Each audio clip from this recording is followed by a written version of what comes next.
We continue with our conversation, and we are doing an exposition of a passage in the book of Proverbs, the wisdom of Solomon.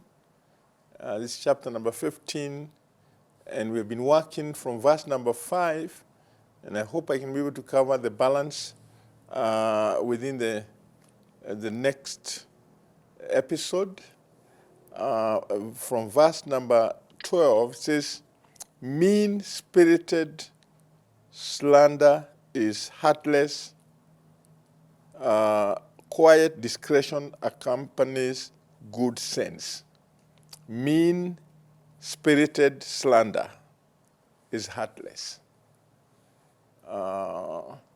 And again, we're talking about moral uprightness. We're talking about character.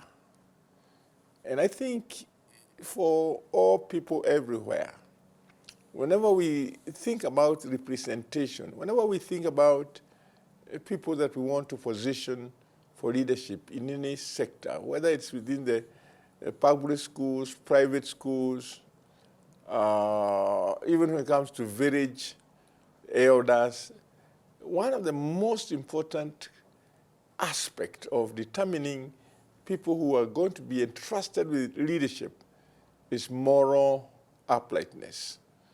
And notice it says in the text that mean-spirited slander is heartless, but quiet discretion accompanies good sense. It goes further to say, a gadabout gossip can't be trusted with a secret, but someone of integrity won't violate a confidence. Without good direction, people lose their way. The more wise counsel you follow, the better your chances. Whoever makes deals with strangers is sure to get burned. If you keep a cool head, you avoid rash bargains. A lot of wisdom. And sometimes I encourage people, if you can just choose to be reading one Proverbs a day. The Proverbs are only they're only 31. The time the month is 31, you can read 2 chapters. But if you can be able to appreciate the wisdom of Solomon, and Solomon was a man that was reputed for so many things, and I know there are things that are still negative about some of the things that he lived to do, but one of the things that he's credited for is making a prayer that God will give him wisdom so that he can be able to judge people rightly. And the Bible tells us that God was so impressed by that prayer that he told him, I will not only give you that, but I'll give you what you didn't ask for. And that's how he was given out of wealth. And for you and I, we need to appreciate the wisdom that can help us to live lives that are morally upright. This world, if there's a great shortage in this world, is a shortage of good people. A shortage of people of moral uprightness, moral purity, people who cannot engage in any form of corruption, people who know what it is to possess their vessels in purity and honor, people who are respectable, people who are not abusive. And one of the most unfortunate situations about many people, even people who sometimes who are so knowledgeable, is the self-conceitment. Because there are people who think they know everything. There are people who can never give correction because they think they know everything. Even for those of us entrusted with leadership, sometimes we have people that were brought to be part of the leadership, but sometimes we do not even give them opportunity to be able to make contributions that can make us better leaders. And I've written a book to the effect of the moral authority to lead. And this is patterned after the book of Nehemiah. And Nehemiah was a man that was given to upright leadership.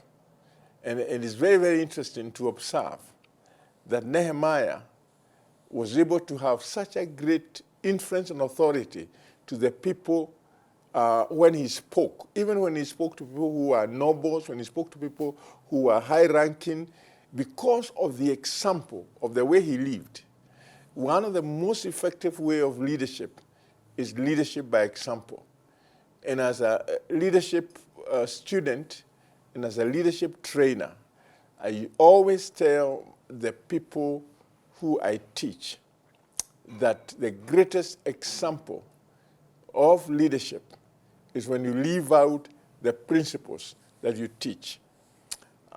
This goes more so with those in spiritual leadership. And I want to make a passionate appeal that you can make a deliberate choice that you're going to be a person who is given to moral purity. You're going to be a person who lives an honorable life, considering the scriptures that we have just examined. And you can always revisit this whole thing and try to see what is it I can be able to use as a moral guide of my life. Can I purpose that I'm not going to be a gossiper? Because gossipers separate very friends in other scriptural authorities. Can you make a decision that you be a person who is very, very deliberate in the way that you order your life, so that you are a person that carries a proper image of a good person, a person informed by certain godly values.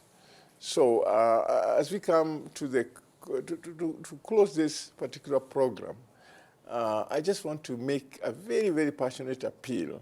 Like I've said many, many times, a lot of people, even with the best of intentions, try to be good, but they can't, because, without Christ, it's very hard for you to live a life that would be able to be above board.